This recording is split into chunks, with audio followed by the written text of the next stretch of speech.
Hello everyone, and welcome to the channel Sola Stories. I went to my son's house, but he was always working overtime, and my daughter-in-law treated me like a thief. I left in a fury, but not before leaving behind my trump card. Only then did they learn the true meaning of regret. I, a retired old woman, thought that going to my son's house for a month would be a blissful vacation.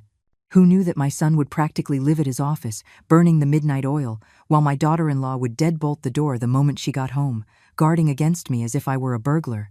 Did she really think I cared about their shoebox apartment? Fine, since you won't treat me like a mother or a mother-in-law, don't blame me for playing rough. My social security card? Oops, I must have slipped it into my pocket when I left. What interesting things do you think would happen if I suddenly fell ill and needed cash urgently? The phone rang just as I was on my balcony, watering my prized collection of orchids. It was my son, Michael.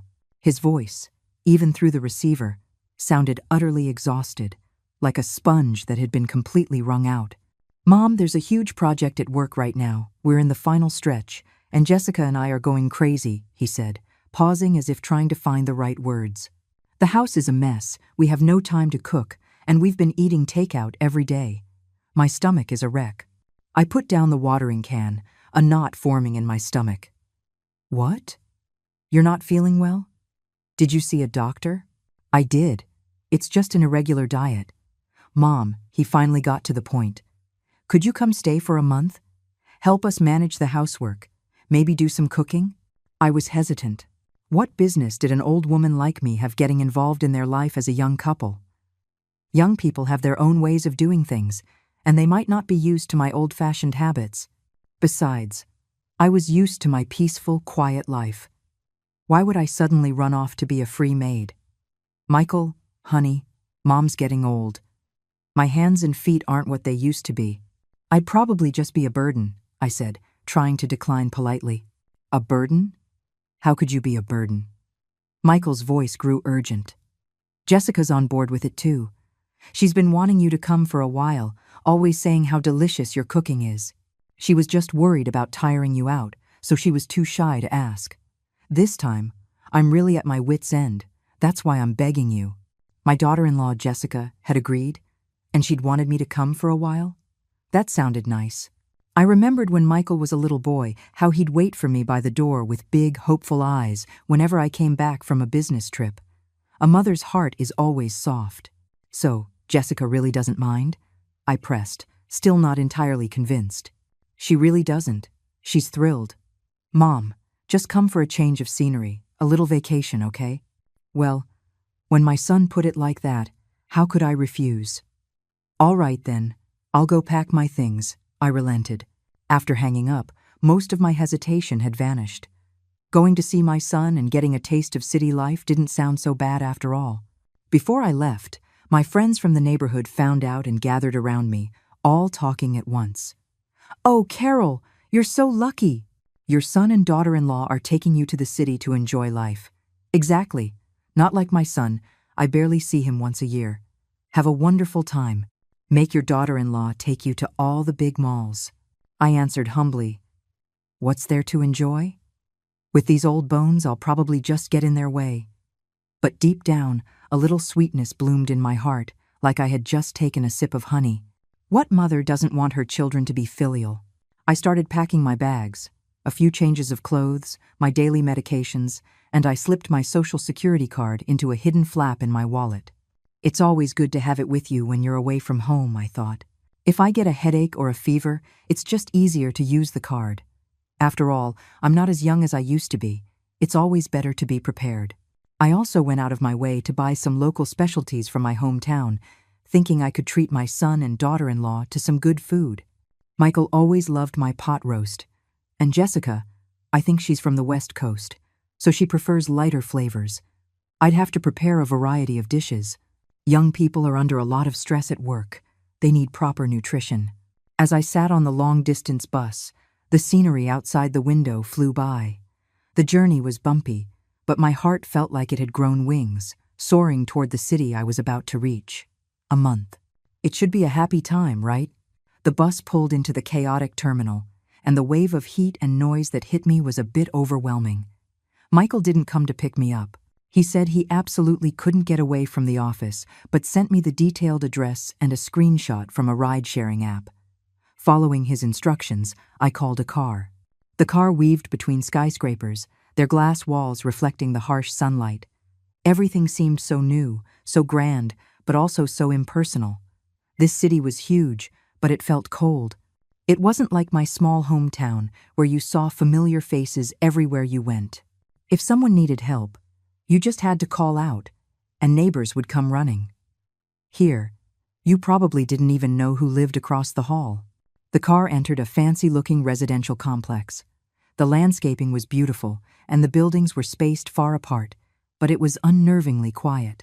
I dragged my suitcase to the apartment number, took a deep breath, and rang the doorbell. After a few seconds, the door opened. It was my daughter-in-law, Jessica. She was wearing a perfectly tailored business suit. Her makeup was flawless, and her hair was pulled back in an impeccable bun. "Mom, you're here," she said, her voice flat, without a hint of a welcoming smile on her face. Her eyes scanned me briefly before she stepped aside to let me in. No hug, no warm questions about my trip. She was polite, but it was the kind of politeness you'd show to a casual acquaintance. My heart sank a little. The apartment was spotless, decorated in that trendy, minimalist Nordic style with a light color palette. The furniture was all very chic and looked expensive. You could tell they'd spent a lot of time and money on it. But something was missing. That's it, it lacked a sense of life, the feeling of a home. It was less like a home and more like a meticulously staged showroom, beautiful but cold. "Mom, you can stay in this guest room," Jessica said, pointing to a room near the entrance. "Everything you need is in there. Let me know if you're missing anything." Without another word, she turned and walked into the kitchen. "I'll go make dinner." Her back radiated a kind of business-like efficiency. I went into the guest room. It wasn't large, a single bed, a white wardrobe, and a small desk. The walls were stark white. The bedding was new. The tags looked like they had just been cut off, and it was folded neatly. It was obviously prepared just for me. I put down my suitcase and sat on the edge of the bed, looking around. Simple, clean, but a bit too simple. There wasn't even a picture on the wall. The white was almost blinding. That uneasy feeling started creeping back. This daughter-in-law, she wasn't quite what I had imagined.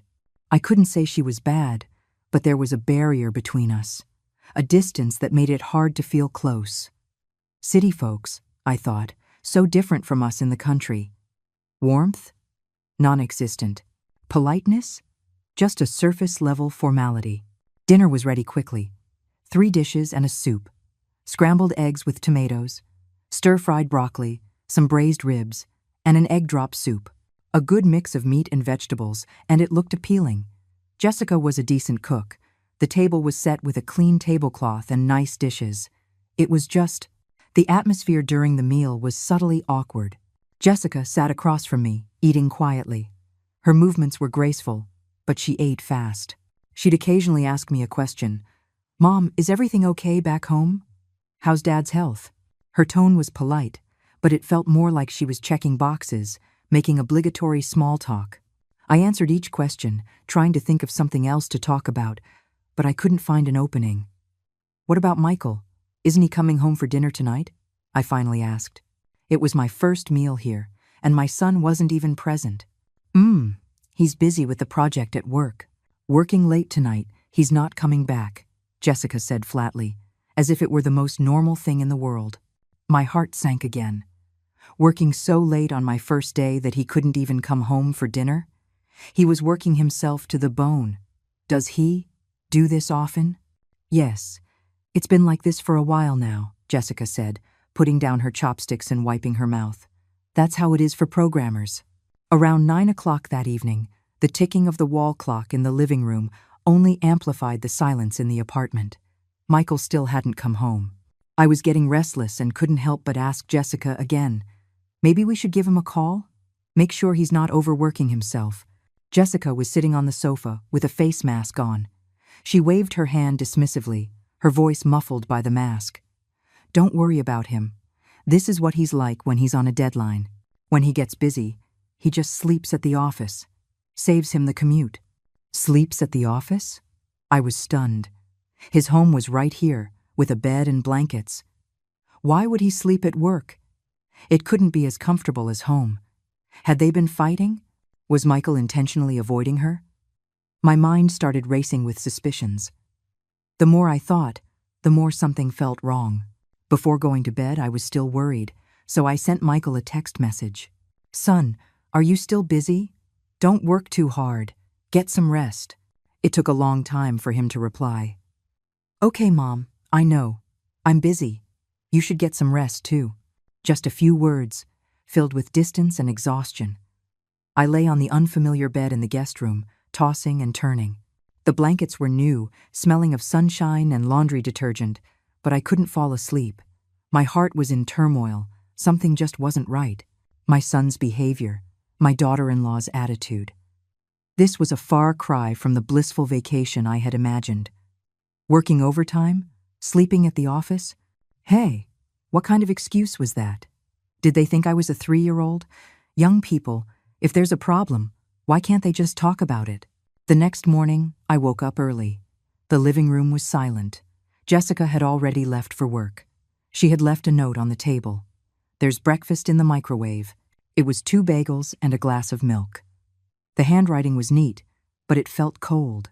I heated the breakfast and ate slowly, thinking to myself that since I was here, I couldn't just be a freeloader. I had to do something to help. Watching Jessica cook last night, she didn't seem very experienced. She probably didn't cook often. I went to the kitchen and opened the refrigerator. It was practically empty. A few sodas, a few boxes of frozen dumplings, and some snacks. There were almost no fresh vegetables or meat. I was puzzled. Didn't they ever cook at home? How were they getting proper nutrition? No, this wouldn't do. I had to go buy some groceries and make them a proper lunch. I got dressed and was about to leave when I remembered the door had a keypad lock. I hadn't paid attention to the code when Jessica opened it yesterday. I had no choice but to take out my phone and send her a text. "Jessica, Mom wants to go out to buy some groceries. What's the code for the door?" I waited for a while before my phone chimed. Jessica's reply came with no extra words, just a string of numbers. Her tone was still as cold and robotic as ever. I entered the code, and the door opened. Well, at least it saved me the trouble of carrying a key. The grocery store was not far from the complex, about a 15-minute walk. I picked out some fresh pork belly, bought some lively shrimp, and a variety of vegetables. I planned to make pot roast and stir-fried shrimp for lunch to give them a good, hearty meal. Carrying bags full of groceries, I returned to the apartment building and walked to the front door. I confidently typed in the code Jessica had given me that morning. Beep beep, incorrect passcode. I paused, thinking I must have typed it wrong. I entered it again. Beep beep, incorrect passcode. What was going on? It had worked perfectly fine when I left. I started to feel anxious and pulled out my phone to call Jessica. The phone rang for a long time before she answered. The background was noisy. It sounded like she was in a meeting. "Hello? Mom? What's wrong?" Jessica's voice was clearly annoyed at being interrupted. "Jessica, I'm back from the store, but the passcode for the door isn't working. It says it's incorrect. Did I remember it wrong?" I tried to keep my voice calm. There was a moment of silence on the other end, followed by Jessica's even more impatient voice. "Mom, the code changes every day. The one I gave you this morning is already expired. Why are you asking me? Weren't you just going to the store and coming right back? You don't usually go out on your own." I stood there at the door, holding my phone, a chill running up my spine. The passcode changes every day? What kind of system was this? Was she protecting against a thief? Or was she protecting against me, the mother-in-law who had come all the way from her hometown to take care of them? A feeling of humiliation and anger surged through me. So, what's the code now? "I'm standing here holding all these groceries," I asked, suppressing my anger. Jessica rattled off a new set of numbers, then quickly said, "I'm in a meeting. I have to go," and hung up. I entered the new code, and the door opened. I walked into the empty apartment, placed the groceries in the kitchen, and looked at the pile of fresh ingredients. I had completely lost the mood to cook. At noon, I prepared an elaborate meal. The pot roast was tender and fragrant, the shrimp was a beautiful bright red, and there were 2 refreshing vegetable dishes. I called Jessica to ask if she was coming home for lunch. The call went through, but no one answered. I tried again. Still no answer. I sat alone at the dining table, staring at a table full of steaming hot food, but it tasted like ash in my mouth. My heart was heavy. I waited until almost 3 o'clock in the afternoon before Jessica finally dragged herself home. She kicked off her high heels, tossed her purse onto the sofa, her face as dark as if someone owed her $1 million. Looking at her, I couldn't hold back my anger any longer. Jessica, tell me the truth. Why do you change the passcode every day? Is it because you don't trust me? Are you afraid I'll take things from your house? I stared into her eyes, asking word by word. Jessica looked up, a cold smirk playing on her lips. Mom, you're overthinking things. Security systems in these new buildings are all being upgraded. Isn't it normal for a keypad lock to have a daily code change? It's for protecting our property. Besides, she paused, her tone laced with a barely concealed mockery. You're getting older. Your memory isn't what it used to be. What if you accidentally tell someone the code? Our things aren't worth a fortune, but it would be a hassle if they were stolen. It's always better to be careful. What did she mean? My memory isn't good and I might tell someone. What did she mean, better to be careful? She was clearly guarding against me, changing the code every day. What did she think this place was? A fortress? Heh, what a joke. Guarding against her mother-in-law more fiercely than a thief. I forced down my anger and decided to change the subject to get to the bottom of something else. Jessica, tell me the truth. Michael, why does he always sleep at the office? Is it really because of work? Are you too having problems? I asked tentatively. At the mention of Michael, Jessica's face instantly darkened, like a cat whose tail had been stepped on. Her tone became sharp and sarcastic. Mom, are you overstepping a bit? That's between my husband and me. It doesn't seem to have much to do with you, does it? She crossed her arms, looking down at me with defiance in her eyes. Her words were like a needle, stabbing me right in the heart. What did she mean? It had nothing to do with me. That was my son. The hurt and anger I had been suppressing finally boiled over, and my voice rose without me realizing it. I am his mother. What's wrong with me asking? He is my son. I worked my fingers to the bone to raise him, and now he won't even come home, sleeping at his office. Is it wrong for me to be concerned about him? Jessica let out a cold laugh, as if she had just heard the world's biggest joke. She stood up, walked over to me, her finger almost poking my nose. Your son? That's right, he's your son.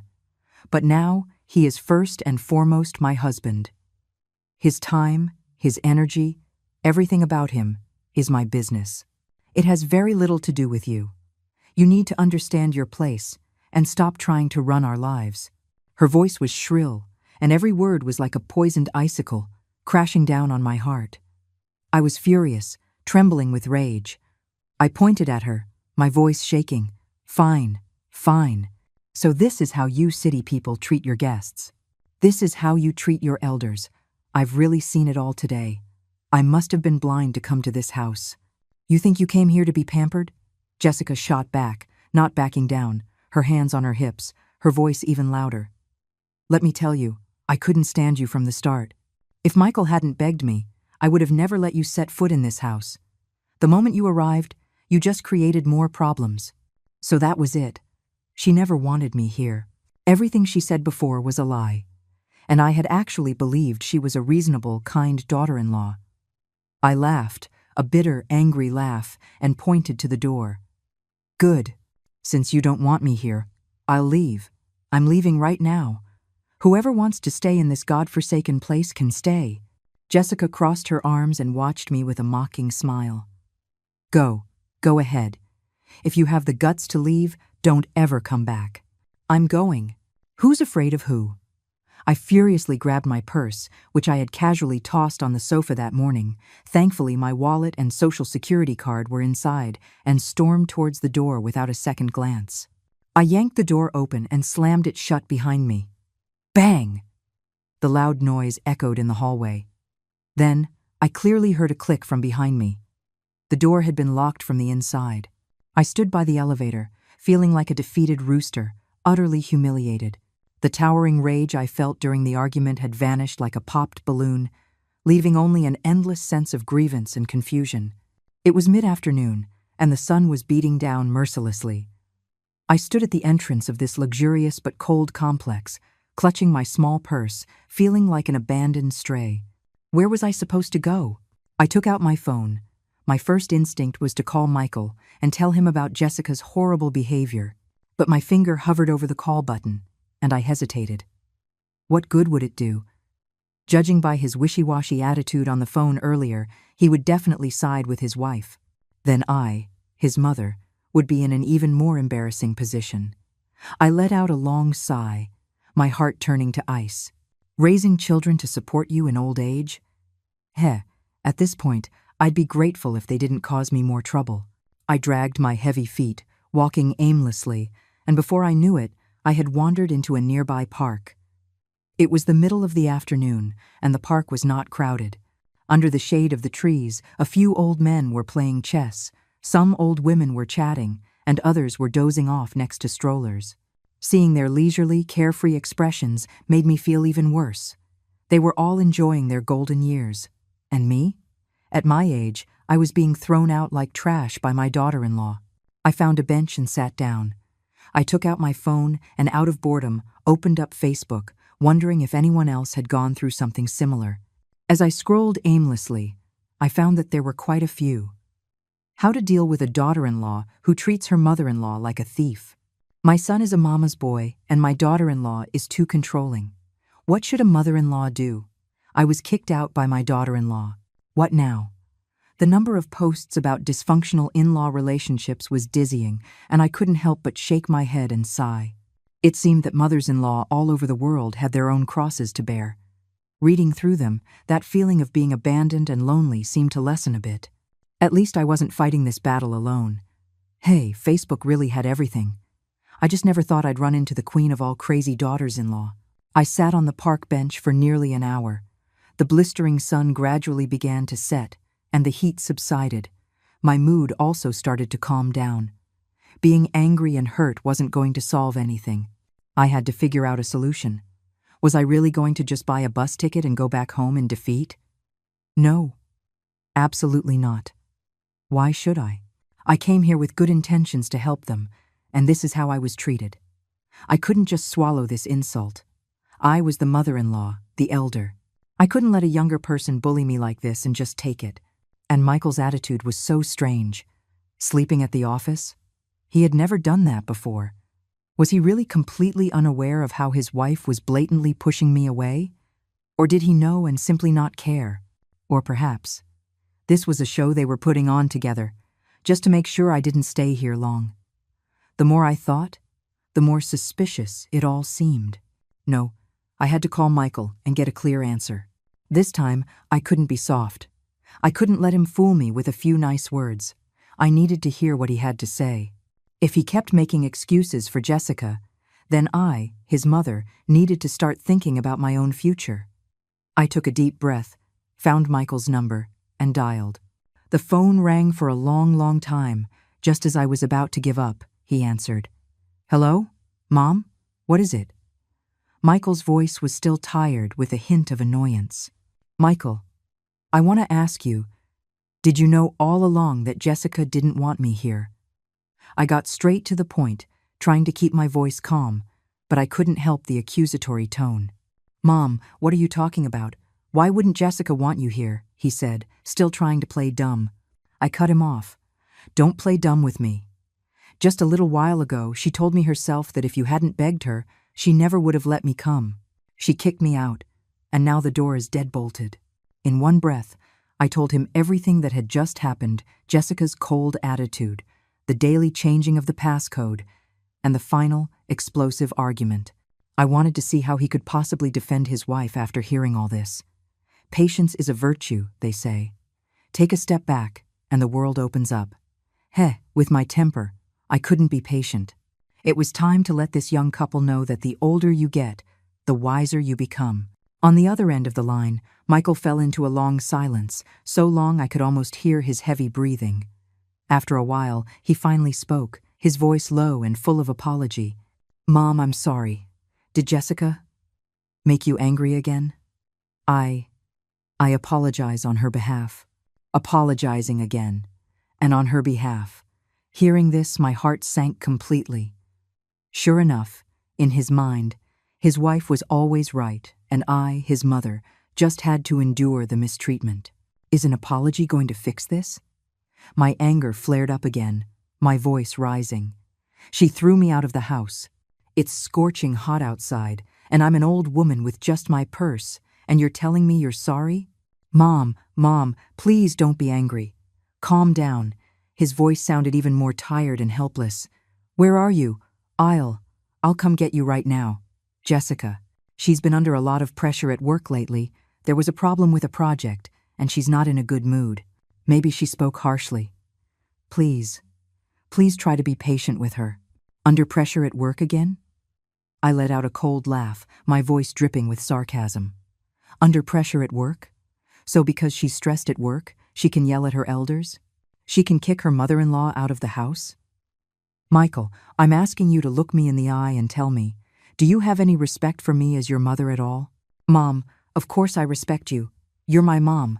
Michael's voice grew desperate, pleading. But Jessica, it's not easy for her either. Can you please just not be angry for now? Come home with me, and we can talk about this properly at home, okay? I promise, I'll have a serious talk with her when I get back. Go back? Back where? I refused flatly, my tone firm. Go back to see her long face and be treated like a thief?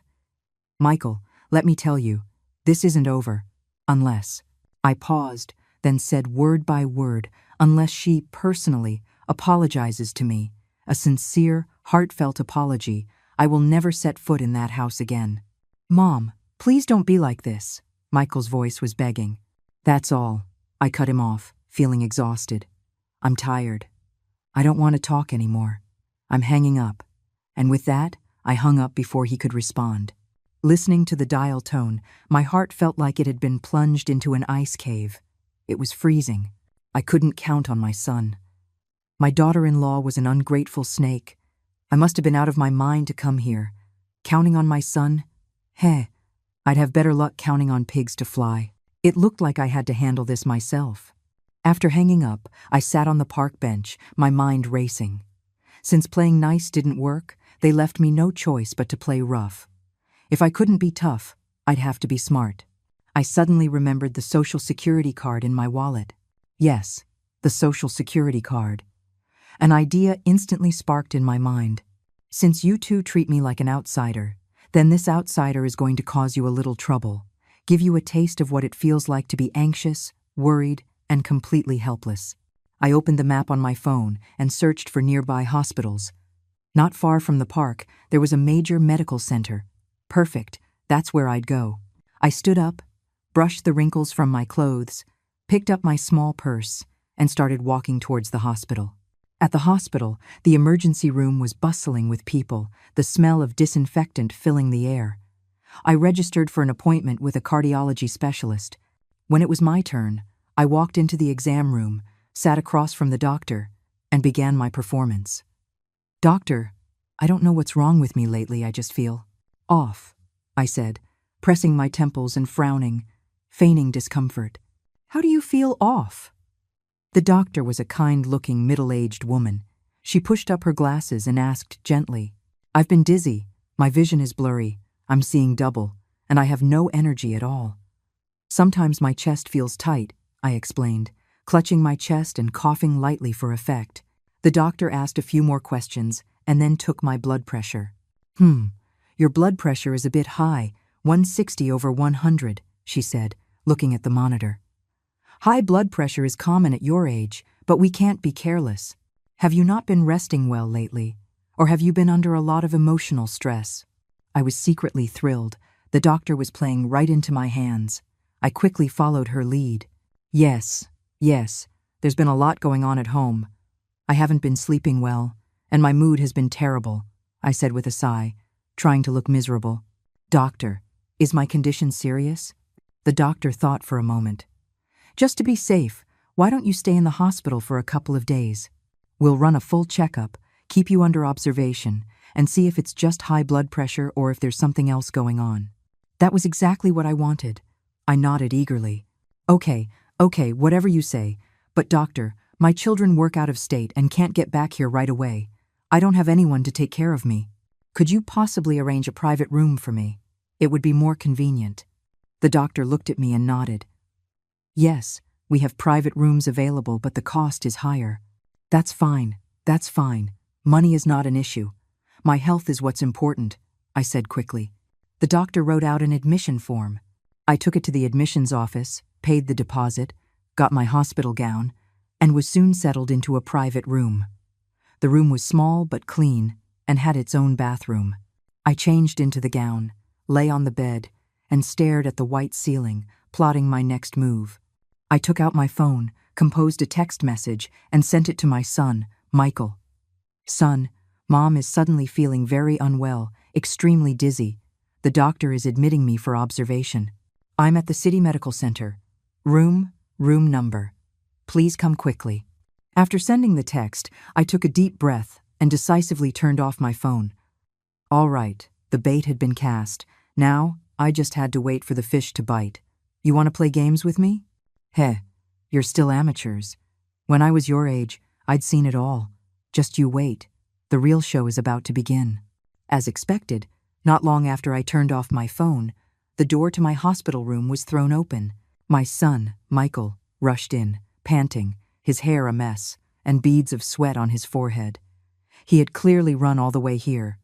Mom, are you okay? What's wrong? He cried, rushing to my bedside, his face etched with anxiety, his eyes filled with worry and panic.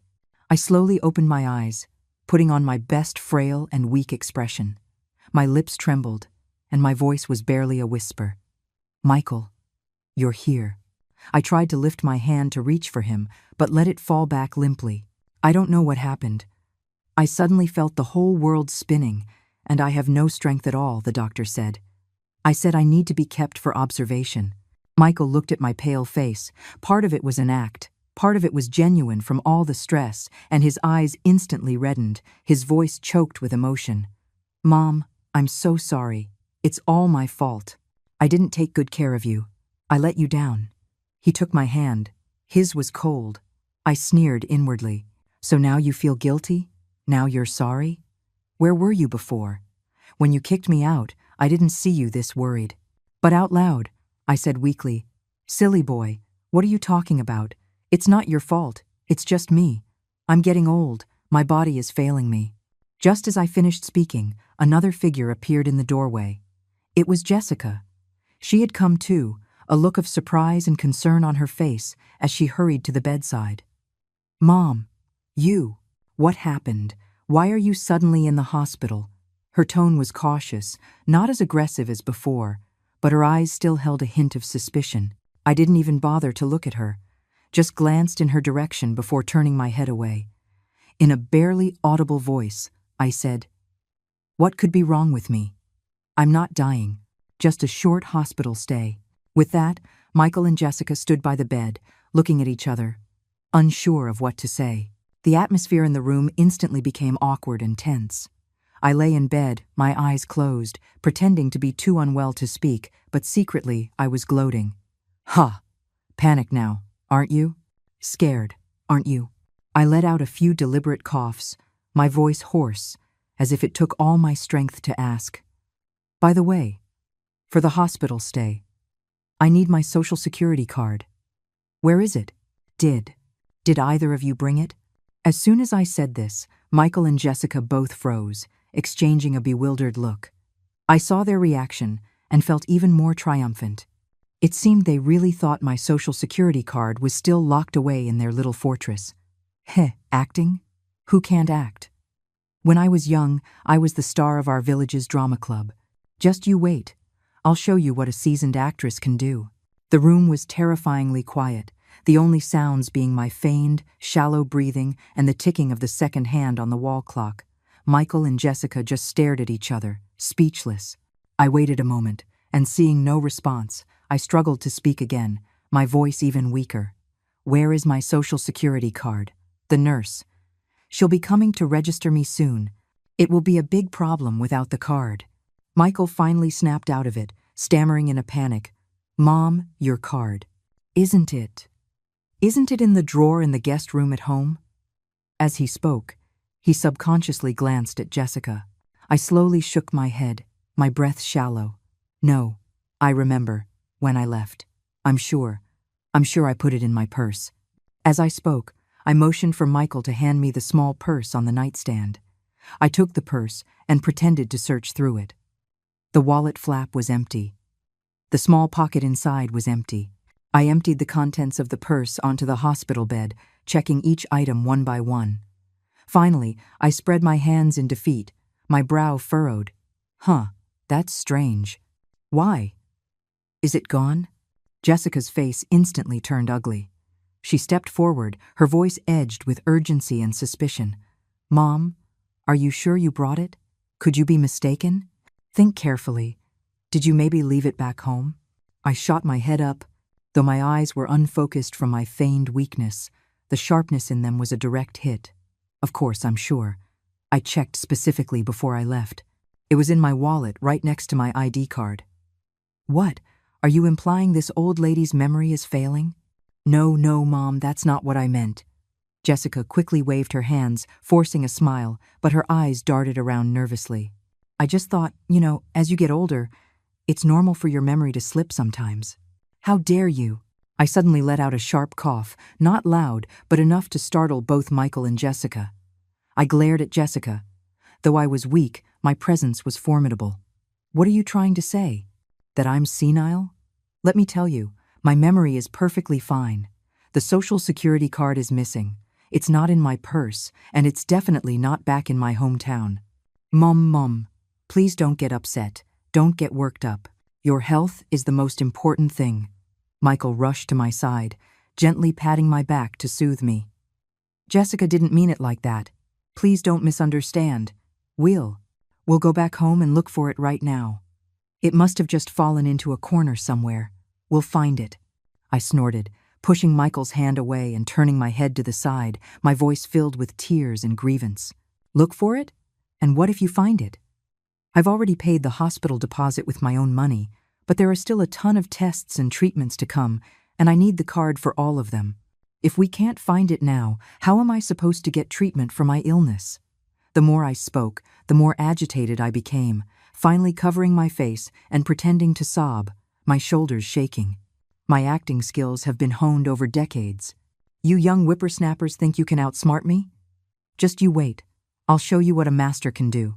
Michael and Jessica stood by the bed, completely dumbfounded, watching my heartbroken performance helplessly. The atmosphere in the room grew even more oppressive. Seeing their anxious and helpless expressions, I was secretly delighted, but on the surface, I had to keep the act going. Suddenly, Jessica seemed to remember something. Her face changed, and she asked tentatively, "Mom, your social security card, could it be that you, deliberately, hid it somewhere?" I snapped my head up, looking at her with tear-filled eyes, full of disbelief and hurt. "Jessica, how could you think that of me? My own social security card, why would I hide it? I'm lying here in a hospital bed, waiting for that card to save my life. Would I really joke around with my own health?" My stare made Jessica feel guilty. Her eyes shifted away as she stammered, I didn't mean that, it just seems too much of a coincidence." Michael also frowned, looking at me with a questioning gaze, his tone uncertain. "Mom, are you hiding something from us?" Aha, this one was starting to get suspicious too. I sneered inwardly, but my face immediately crumpled into an even more aggrieved expression.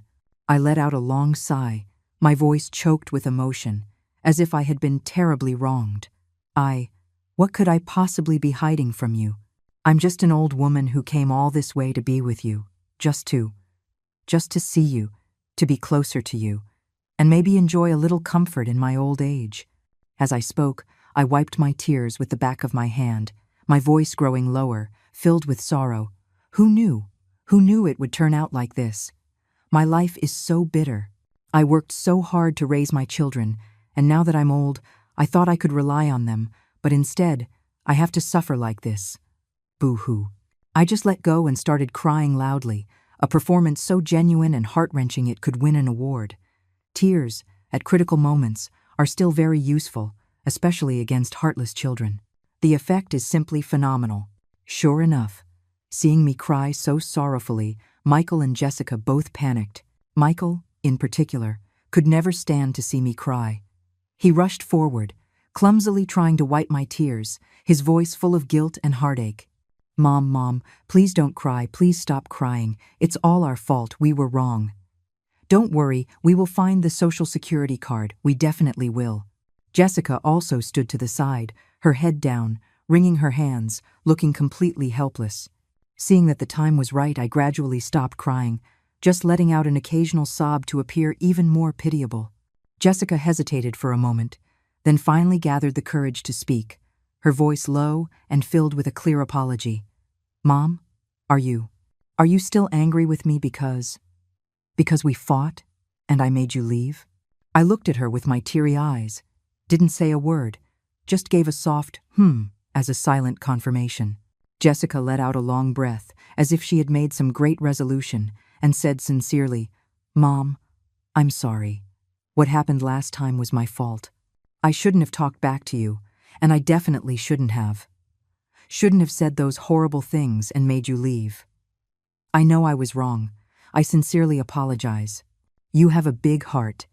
Please forgive me this one time, okay? As she spoke, she bowed slightly, her posture very humble. I sneered inwardly. An apology? If apologies worked, what would we need the police for? I sniffled, my voice still choked with tears, but with an underlying coldness. An apology? Easy for you to say. When you kicked me out of the house, did you remember that I was your elder? When you treated me like I was invisible, changing the passcode every day to guard against me, did you remember that I am Michael's mother? Do you even see me as your mother-in-law? My words hit Jessica like a whip, her face flushing red and then turning pale. Mom, I was wrong. I really know I was wrong. Jessica's voice was tearful, and she explained eagerly. I was overwhelmed with work at the time. I wasn't thinking straight when I spoke. I promise, it will never happen again. I will treat you like my own mother from now on. Please, just forgive me this once. I'm begging you. Michael also chimed in. Yes, Mom, Jessica knows she was wrong. Please forgive her. Let's not let a small thing like this hurt our family. I watched the two of them, one playing good cop, the other bad cop, and I was secretly pleased. Ha! You should have thought of this before. It seems my plan is halfway to success. It's time to press my advantage and state my conditions. I wiped my tears, cleared my throat, and began to speak slowly, my voice calm but firm. Forgiving you is not impossible. Jessica's eyes instantly lit up, and she asked eagerly, Really, Mom? I nodded, looked her straight in the eye, and said, word for word, but you must agree to one condition. Jessica didn't hesitate. What condition? Just say it. As long as I can do it, I'll agree to anything. Good. That's what I was waiting for. An apology? Heh, if apologies worked, who'd need police? You want my forgiveness? Then show me some sincerity. I looked at Jessica's eager eyes and sneered inwardly, but my face remained impassive. I cleared my throat and said slowly, each word crystal clear, my condition is actually very simple. I paused, my gaze sweeping over Michael and Jessica, making sure they were both listening intently. First, from now on, I want you to treat me with genuine kindness, to respect and treat me as you would your own mother.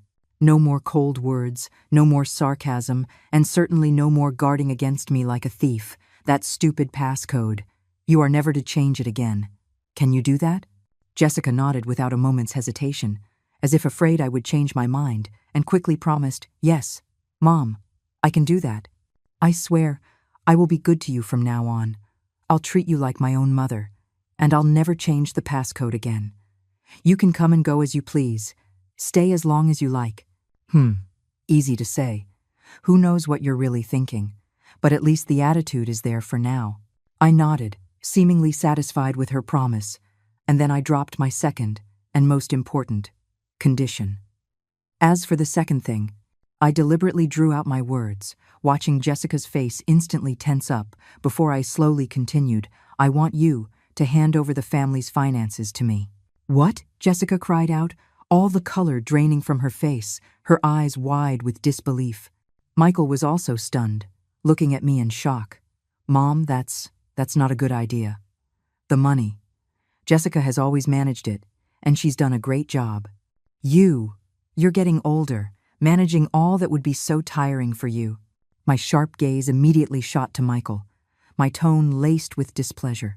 What? You don't think I can do it? Or you don't trust me? Your own mother? I worked my fingers to the bone to raise you. Do you think I'm after your little bit of money? Michael was rendered speechless, stammering. I didn't mean that. I ignored him and turned to the pale, tight-lipped Jessica, my eyes sharp and unrelenting. Well, Jessica, what do you say? Can you do it? If you can't, then all your apologies just now were fake. You have no sincerity at all, and there's nothing more for us to talk about.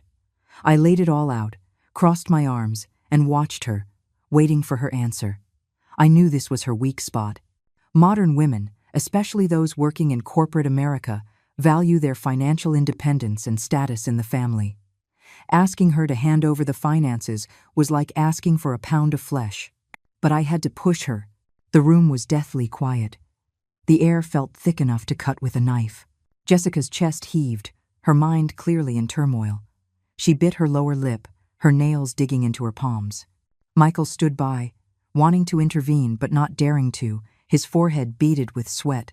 After a long while, as if making a monumental decision, Jessica finally looked up, her eyes a complex mix of emotions, and forced out a few words from between her teeth. Okay, Mom, I agree. The family's money. From now on, you'll be in charge. Her voice was low, laced with a barely perceptible tremor of humiliation. If you want something, you have to pay the price. You want my forgiveness? Then hand over your little treasury. Hearing Jessica finally agree, the knot in my stomach loosened, but I showed no emotion on my face.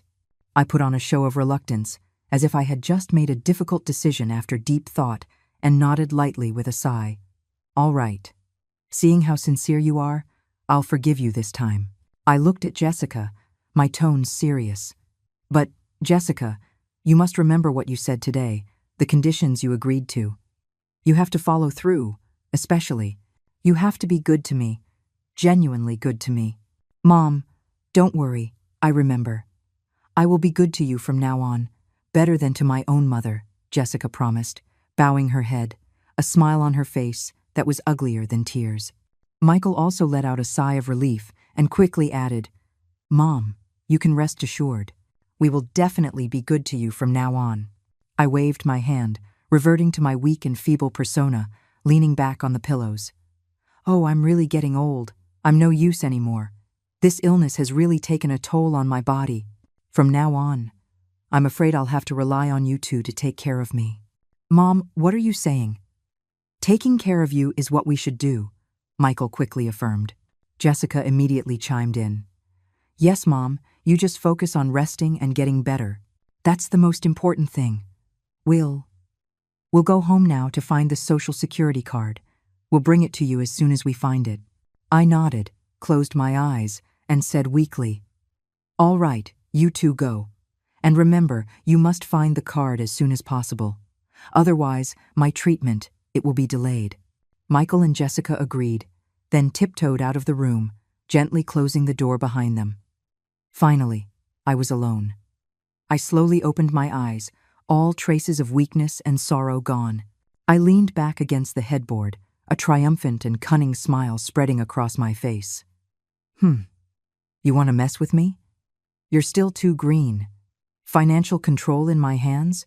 This is just the beginning. The feeling of being in control is amazing. Now, I'll show you what a wise old woman can do. After Michael and Jessica left, the hospital room became quiet again. But that didn't mean I was idle. I immediately took out another phone, a backup I kept hidden under my pillow. It's a lesson learned from years of experience. Always have a backup plan. I opened a messaging app and went to my group chat with my old friends. Ladies, I have an emergency. Can you help me find out about some reliable, stable investment products on the market right now? Preferably low risk, suitable for us seniors. As soon as I sent the message, the group chat lit up. Ooh, Carol, what's with the sudden interest in investing? Did you win the lottery? Is it a gift from your son and daughter-in-law? Spill the tea.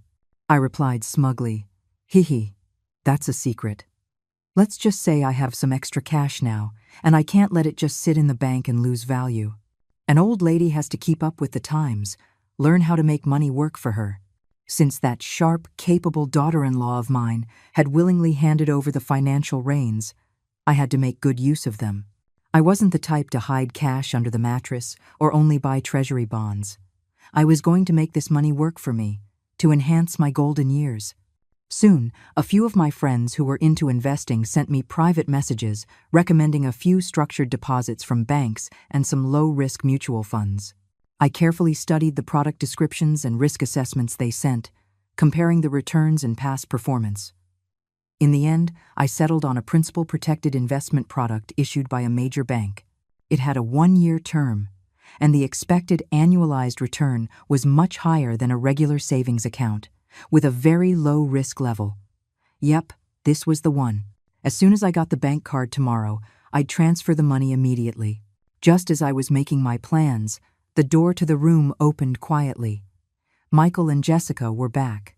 In Jessica's hand was a small card, my Social Security card. She walked to the bedside, her face a mixture of apology and embarrassment, and handed the card to me. Mom, I'm so sorry. We found it. It was in a side pocket of the purse I usually use. I completely forgot about it. I'm really sorry. I took the card, held it up to my eyes to inspect it, confirmed it was mine, and then slowly put it in my wallet. Forgot? Only a fool would believe that. They must have turned the house upside down to find it. But the goal was achieved. The process didn't matter. I glanced at Jessica, my tone calm, but with the authority of an elder. It's good that you found it. From now on, keep things in their proper place. Don't be so careless again. If this had really been lost, imagine the trouble of replacing it. Yes, you're right, Mom. I'll be more careful in the future. Jessica nodded eagerly, her attitude as obedient as a schoolgirl's. Michael, standing nearby, also breathed a sigh of relief. He said to me, Mom, now that we've found the card, you should get some rest. We'll go home for now and come see you tomorrow. Wait. I stopped them. They paused, looking at me curiously. I leaned back against the headboard and said slowly, It's good that you're going back. Before you leave the household debit card and the PIN number here. My gaze fell on Jessica. Jessica's face paled again, her eyes instinctively darting away. The hand at her side clenched into a fist. Michael also hesitated, taking a step forward to try and persuade me. Mom, you're still sick. Managing money is so stressful. Why don't we wait until you're out of the hospital? Or just let Jessica keep managing it. She's always done a good job. Again? This boy still hadn't given up. My face immediately darkened. I glared at Michael, my tone sharp with displeasure. What? You don't trust your mother? Or do you think I'm too senile to handle a little money? Did you forget what you two promised me just a little while ago? My voice wasn't loud, but it carried an undeniable weight. Michael was speechless, a look of distress on his face. I ignored him and turned my attention to Jessica, pressing her. Jessica, what do you say? Are you going to give me the card and the PIN now? Or was everything you promised me before just for show? I deliberately dragged out the sound, my gaze as sharp as a knife, piercing right through her. Since you promised, you can't go back on your word. I'm not that easy to fool. You want to get the financial power back? Not a chance. Jessica stood frozen, her face a canvas of changing colors, her lips pressed tightly together, clearly in the midst of an intense internal struggle. She shot a quick glance at Michael, as if hoping he would say something for her. But Michael met my gaze and immediately shrank back like a turtle into its shell. Counting on him. The air in the room thickened again. I could almost hear Jessica's heavy breathing. I knew what she was hesitating about, what she was weighing in her mind. In the end, the instinct for self-preservation, or rather, the fear that I would cause another scene, won out over her reluctance. She clenched her jaw, as if making a great sacrifice, took a bank card from her purse, and handed it to me with both hands. "Mom, this is the household account card. All the money is in there." Her voice was dry. Then, she leaned in close to my ear and whispered the PIN. I took the card, weighed it in my hand, carefully checked the card number and the bank's name to make sure it was correct, and then nodded in satisfaction, placing it with my own wallet. "All right, you can go now." I waved my hand, lay back down, and closed my eyes, as if I were tired and needed to rest. Like prisoners granted a pardon, Michael and Jessica exchanged a look and quickly left the room. When I heard the door close, I immediately opened my eyes, all traces of fatigue gone. I took out my backup phone and excitedly announced in my friends' group chat, "Ladies, good news, card and PIN secured. I'm going to the bank tomorrow to make the moves." The group chat erupted in celebration. "Congratulations, Carol, you've successfully seized power." "You go, girl, that was a master move. This calls for a celebration. When you get out, we're treating you to a fancy dinner." Reading my friends' congratulatory messages, I was overjoyed. It was as if I could already see a bright future beckoning.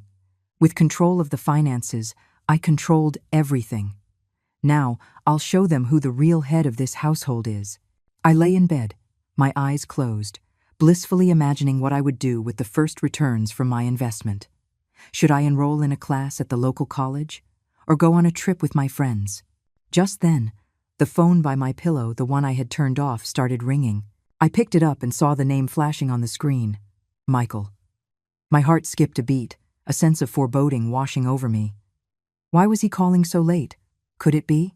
I took a deep breath, trying to keep my voice calm, and answered the phone. "Hello? Michael? It's late. What's wrong?" There was no immediate response from the other end, only a heavy, oppressive silence. After a few seconds, Michael's voice came through, trembling with disbelief. "Mom, did you transfer all the money out of the account?" My heart plummeted. Oh no, so soon? How did they find out? My plan was to go to the bank tomorrow. Could there be something wrong with the card Jessica gave me? Or did he immediately check the balance? My mind raced, but I maintained my composure, my voice full of feigned surprise. "Michael, what are you talking about? When did I transfer the money?" "I'm still here in the hospital, lying in bed. I can barely move. How could I possibly go to the bank and transfer money?" "Mom, are you going to keep pretending?" Michael's voice suddenly became shrill, filled with anger and disappointment. "We just checked. This afternoon, you used the mobile banking app to transfer every single cent from the card to your own account. What are you trying to do? Huh? Mobile banking." It hit me then. When Jessica told me the PIN, I had memorized it. Later, out of boredom, I downloaded the bank's app on my backup phone, entered the card number and PIN, and to my surprise, it worked. And then, on a whim, I transferred all the money to my own card. I thought they wouldn't find out so quickly. A single oversight. I was silent, unsure of how to defend myself. On the other end, Michael's voice trembled with rage. "Mom, what did we ever do to you to deserve this? Jessica said a few mean things. She made you angry, but she apologized. We agreed to let you manage the money. Why would you still do this? Don't you know, that money took us years to save. It's for our mortgage, for our future plans. Why did you take it all? Tell me, why?" His questions were like a barrage of bullets, each one a bloody accusation. I opened my mouth to explain, but my throat felt blocked. "Mom, say something." Michael was practically roaring now. "Did you plan this all along? Did you just want to take all the money and go back to your hometown? Did you ever even consider us your family? In your heart, there's only yourself, right?" His words were like a knife, twisting in my heart.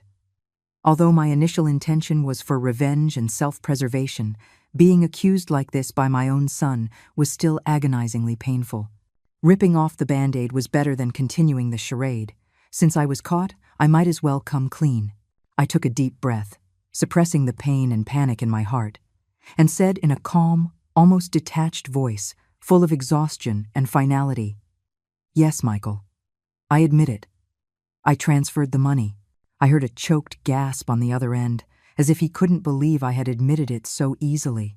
"But," I continued, my voice laced with a hint of grievance and accusation, "I didn't do it without reason." "Reason? What reason could you possibly have?" Michael scoffed, his tone dripping with sarcasm. "Was it because we treated you poorly? Did we neglect you? We gave you the best guest room, we fed you well. Wasn't that enough?" "Neglect."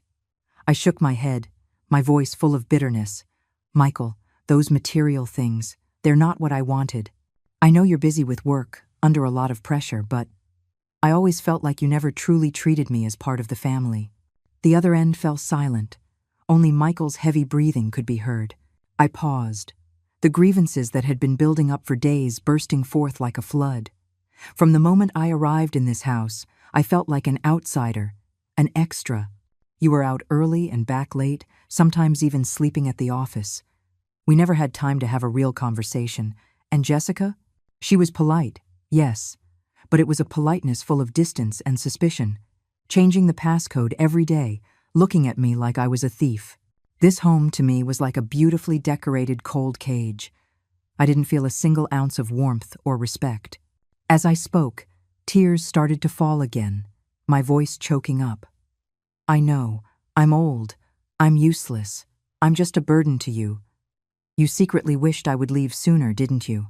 In that case, my voice suddenly turned icy and hard. I'll grant you your wish. Consider this money your early payment for my pension. I'll take this money, go back to my hometown, and live out the rest of my days in peace, and I will never bother you again."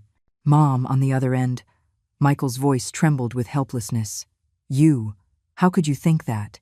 We never thought you were a burden. If you felt we did something wrong, you could have just told us. We would have changed. Why? Why did you have to do it this way?" "Tell you?" I shook my head, my voice full of despair. Would it have made a difference?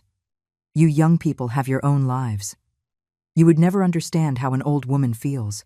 You would just think I'm nagging, that I'm nosy. In this house, I didn't feel safe. Only money, only this tangible money could make me feel secure. Only by going back to my own hometown, the place where I was born and raised, could I find true peace. I had said everything I wanted to say. My heart felt strangely calm. On the other end, Michael was completely silent, a long, drawn-out silence. Only our breathing could be heard in the quiet night, stark and piercing. I knew that something between us, mother and son, had been shattered forever. "Since you don't treat me like family, don't blame me for being ruthless. I have to live for myself now." After what felt like an eternity, a voice came from the other end. It was Michael, crying, his voice thick with regret and pleading. "Mom, I'm sorry. We were wrong, we were so wrong. Please don't go. I'm begging you, don't go. We'll change, we promise. We'll treat you right. Whatever you want, we'll give it to you. Just please don't leave us. We can't live without you, our mother." Hearing my son's tearful confession, my heart clenched, a pang of sorrow washing over me. Blood is thicker than water. What mother doesn't love her child? But my rational mind told me not to be soft. Some cracks, once they appear, can never be repaired. Their remorse today might be genuine, but it was mostly driven by the panic and fear of the money being gone. Once the storm passed, once they got used to life without me, everything might just go back to the way it was. I couldn't put myself in that humiliating and painful position again. "It's too late." My voice was as hard as steel, devoid of any warmth. "Michael, it's too late. I've made my decision. Consider this money your filial duty, paid in advance. From now on, just pretend you never had a mother." "Mom, no." "Mom." I didn't listen anymore. I hung up the phone. Then, without hesitation, I turned it off, took out the SIM card, snapped it in half, and threw it into the trash can next to the bed. To cut ties with the past, you have to be thorough. Since I had made my decision, I would not look back. Better to fly free in the warm sun than to waste away in a cold cage.